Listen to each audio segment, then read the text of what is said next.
ก็สิป้าก็ส่วนป้าส่วนป้าตลอดต้องไปว่าเนี่ยน้ำที่ว่าน้ำพิษมากเริ่มจากป้านี่แหละ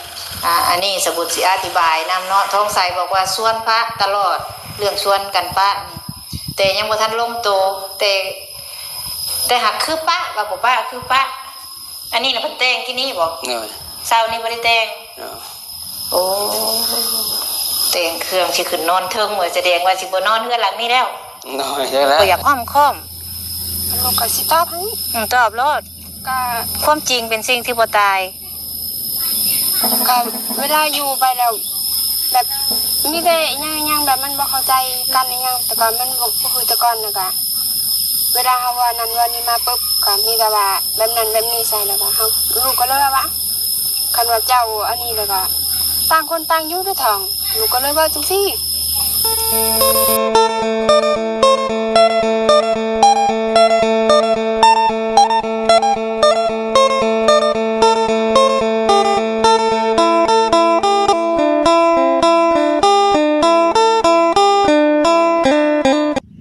สดฮ้อนๆพี่น้องเอ้ยล่าสุดนี่ก็ได้ยินน้ำฝนจาสิปะสิทิมบ่าวท้องใสไปแล้วบาดที่นี่คือได้ยินข่าวๆว่าเฮ็ดบัตรแล้วว่าซั่นเฮ็ดบัตรสิอวยหน้าลงไทยไปแล้วบาดที่นี่แต่กี้ว่าเฮ็ดบัตรธรรมดาเนาะว่าเฮ็ดกัน2 คนลงไปน้ำกันว่าซั่นแต่ว่าเปลี่ยนพี่น้องเนาะแผนเปลี่ยนแผน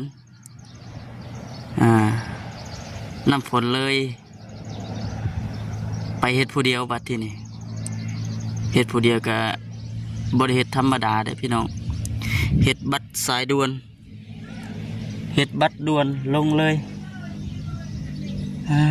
โธ่เอาไปเอามาจากที่สังเกตหรือว่าได้ฟังเนาะพี่น้องเนาะได้ฟังจากปากน้องน้ำฝนเพิ่นว่ามานี่คือแบบบ่มีจิตใจนะพี่น้องเลยบ่มีจิตใจอัน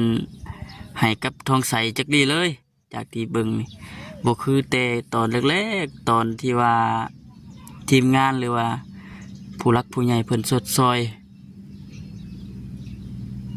ให้คือตะกี้นะปัจจุบันนี้นะถือว่าเสยซาไปหลายอย่างนะพี่น้องเสยซาไปหลายจากที่สังเกตเบิ่ง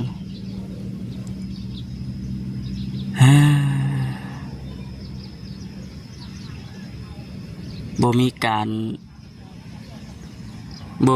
รปรับปรุงแล้วก็เปลี่ยนแปลงนะพี่น้องเนาะจากที่ได้ยินมานะคือว่าอยู่น้ำกันก็คือว่ามีแต่อึดอัดว่าซั่น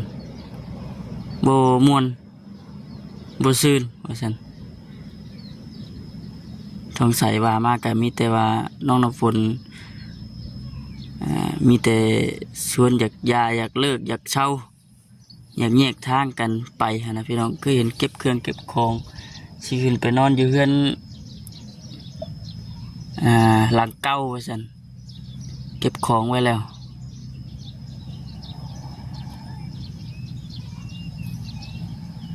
ให้ FC ตัดสินใจเบิ่งไปนำกันเด้อพี่น้องเด้อว่าสิเป็นจังใดว่าซั่นจากที่บ่คำเบิ่งนี่คือแบบบ่ทรงสีกลับมาเป็นแบบเก่าดอกนั่นพี่น้องเนาะอันนี้ก็บ่แม่นว่าบ่คำเว้าไปเองได้พี่น้องเห็นน้ำคลิปสาบุญเพิ่นล่าสุดนี่ก็คือได้เฮ็ดบัตรได้ละพี่น้องเลยเฮ็ดบัตรแล้ว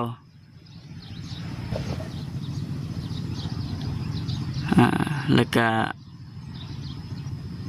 ทางบุญแล้วถามว่าที่เฮ็ดแนวใดสิไปก้อนบ่หรือว่าไปน้ำกันแต่ว่าทองใสเป็นยังบ่ทันเฮ็ดบัตรน้องน้ำฝนเพิ่นว่าเฮ็ดเลยเฮ็ดบัตรด่วนครับ เนาะพี่น้องเอ้ยอยู่นำกัน แต่ว่ามันบ่ถึกบ่ต้องนะพี่น้องเอ้ยก็คือฮู้กันมาแล้วเนาะเรื่องนี้ก็มันเกิดขึ้นกับ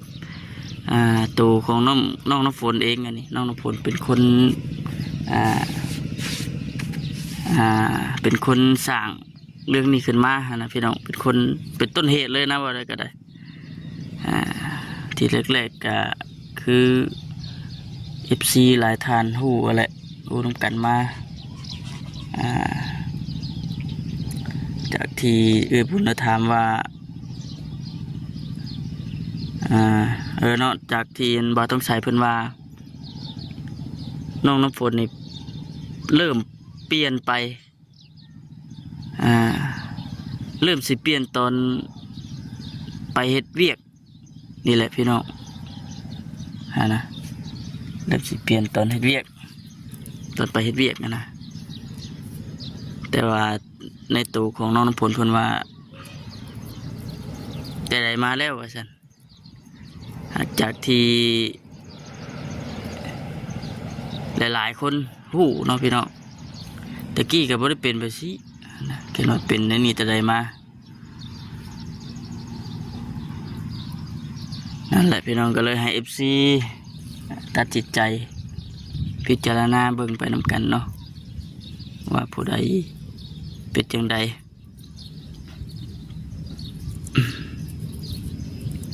ติดตามเบิ่งไปนำกันพี่น้องว่าเรื่องนี้มันสิเป็นจังใดไปต่อจังใดฮะนะถ้าเฮากะบ่พาเว้าอิหยังไปไกลหรือว่าไปก่อนติดตามเบิ่งสถานการณ์ไปเรื่อยๆ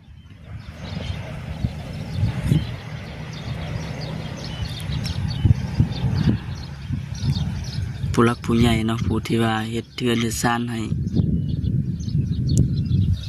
บอกคำเสือเลยว่าผู้หลักผู้ใหญ่ที่ว่าเพิ่นตั้งจิตตั้งใจสดซอย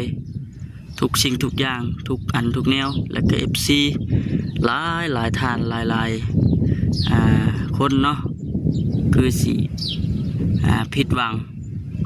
ในตัวของน้องน้ำฝนนั่นแหละพี่น้องเอ้ยจากที่ผู้ฮู้กันนะเพราะว่าแต่ก่อนเราก็บ่ได้เป็นแบบนี้แต่ว่าพอได้ไปเฮ็ดงานก็คือทั้งบ่ต้องใส่เพิ่นว่ามาแหละแต่ว่าพอได้ไปเฮ็ดงานเพิ่นว่าเป็นไปทางอื่นเป็นไปหลายต่างเลยว่าซั่นอยู่ร่วมกันมา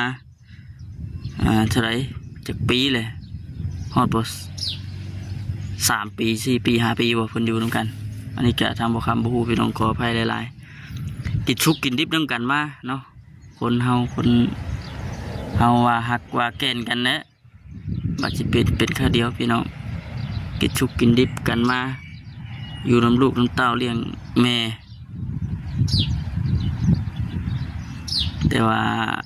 เรื่องราวมันเกิดขึ้นแบบนี้ก็โอ้บ่คักบ่แน่พี่น้องเอ้ยเนาะ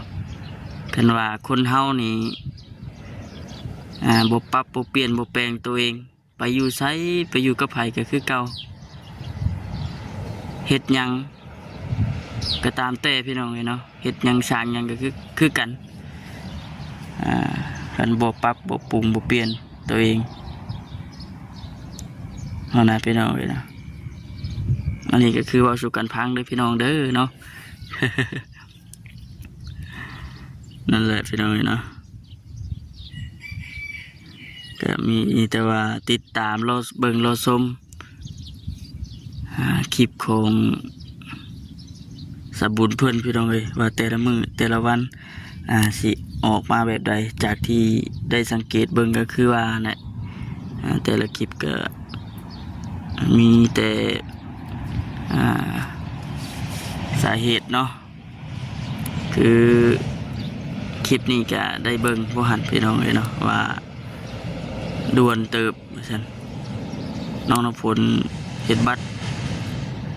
ด่วนจากที่ได้เบิ่งแล้วก็แม่น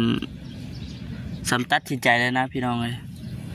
ตัดสินใจสิบ่อยู่นำเลยแหละ